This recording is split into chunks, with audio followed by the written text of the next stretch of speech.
আর কেটে রাখা টমেটো, মানে সব কিছুকে ছোটো ছোটো করে কেটে ভালোভাবে তারপর তেলের মধ্যে দিয়ে দিতে হবে। তারপর পরিমাণ মতো নুন দিয়ে দিতে হবে, দিয়ে ভালোভাবে নেড়ে চেড়ে তারপরে একে একে মশলা দিয়ে দিতে হবে, যেরকম হলুদ গুঁড়ো, লঙ্কা গুঁড়ো, কালো জিরে, ধনে গুঁড়ো, জিরে মরিচের গুঁড়ো, সব কিছু দিয়ে ভালোভাবে কষিয়ে নিতে হবে এবার মশলাটাকে।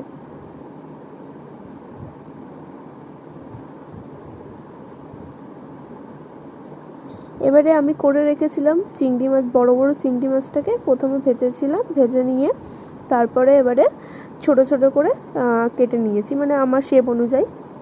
তো আমি কেটে নিয়ে তারপরে ভেজে রাখা চিংড়ি মাছটাকে এর মধ্যে কষানো হয়ে গেলে, একটু ভালোভাবে একটু সেদ্ধ হয়ে গেলে তারপরে ভেজে রাখা চিংড়ি মাছটাকে দিয়ে দিতে হবে।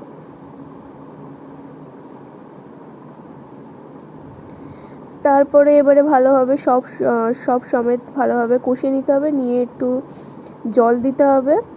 তারপর নামানোর আগে গরম মশলা আর ঘি ছড়িয়ে দিয়েই তৈরি পটল চিংড়ি।